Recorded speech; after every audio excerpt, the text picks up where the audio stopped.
Hello, Bill Molyneux here, Fastplay Wargames and the Nottingham Wargaming Group. And tonight I have on the table, this is a 6x5 table, the Battle of Brandywine.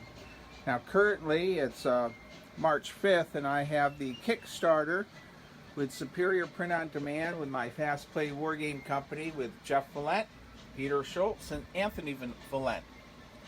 Now, the old Brandywine game has been totally revamped that I made over 10 years ago with Peter.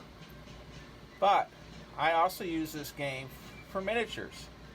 So right now, that's a picture of the old map and setup.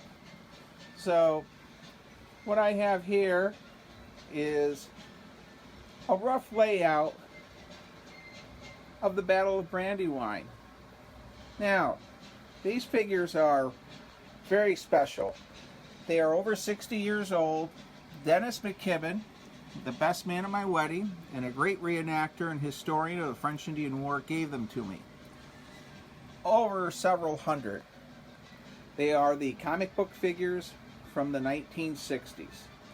And then Grant Wiley of Worthington Games, he gave me some figures also from his Hold the Line series.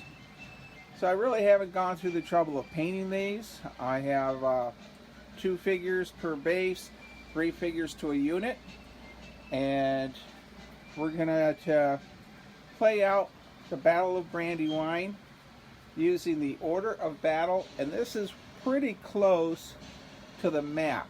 And I probably could have used an 8-foot table by 6, but for tonight, this is what I'm using.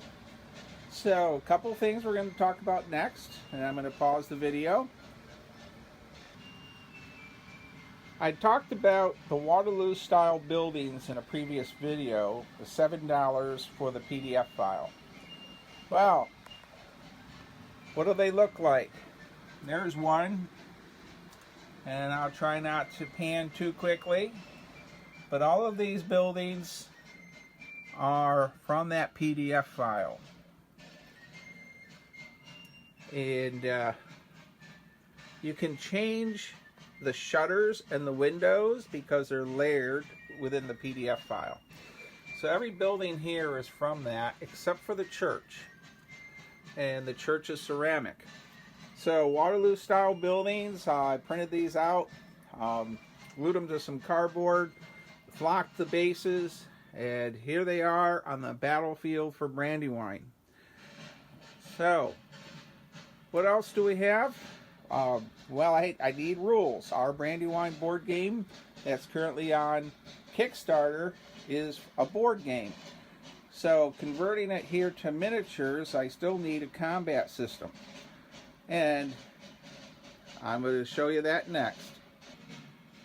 Warfare in the Age of Napoleon by Todd Kreshner, and I have permission from Todd to mention his rule book, which is about $12 on Wargaming Vault. So it's a Napoleonic system, and I've been using it recently for some Risk war games, but I have to say, with just a couple tweaks that I've done, I'm using it for this game for this evening. I just typed out some notes on his quick order sheet. And in his system, you use 4 bases. Here I'm using 3 and 2 hits per base, but it's still a D6 for combat. And I've been really happy with Todd's rules, and it took me 20 minutes to just some notes on his combat sheets to turn this into the American Revolution. And my unpainted figures are the militia, which are a hodgepodge of tan and browns, whites and blacks. And then our Continental line, which are all blue with a more of a continental type of flag rather than some kind of other type of flag. And I did get the flags from warflag.com. For the free flags, and just print them out and cut them out and glue them. On the other side, we have our Hessians And our Jaegers are comic book figures from the 1960s. And Dennis McKibben, I know, I talk with him a lot. He's quite happy that I got these out of the box he gave me, and they're actually doing something. We have our Hessian Grenadiers. So, this is it. Now, my goal is to see how this plays out in miniature form from the board game. And I've been contacted by, not a school group this time, but a Boy Scout leader. And he was inquiring about, and he's local, he is in Bel Air, Maryland, and he was inquiring about how I could run a game for him with his scouts sometime before the summer hits.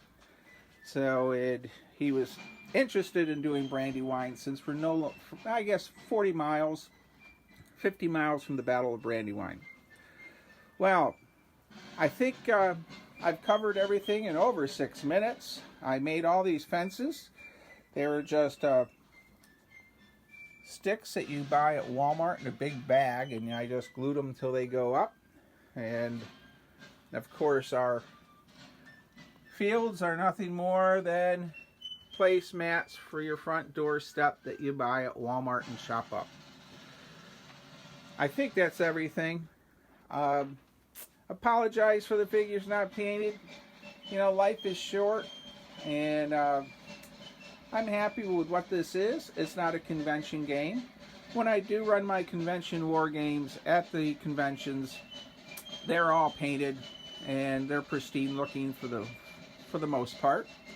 And at Historicon in July, I will be running a Boer War 54mm game, a Boxer Rebellion 54mm game, and the Attack on San Juan Hill in 54mm.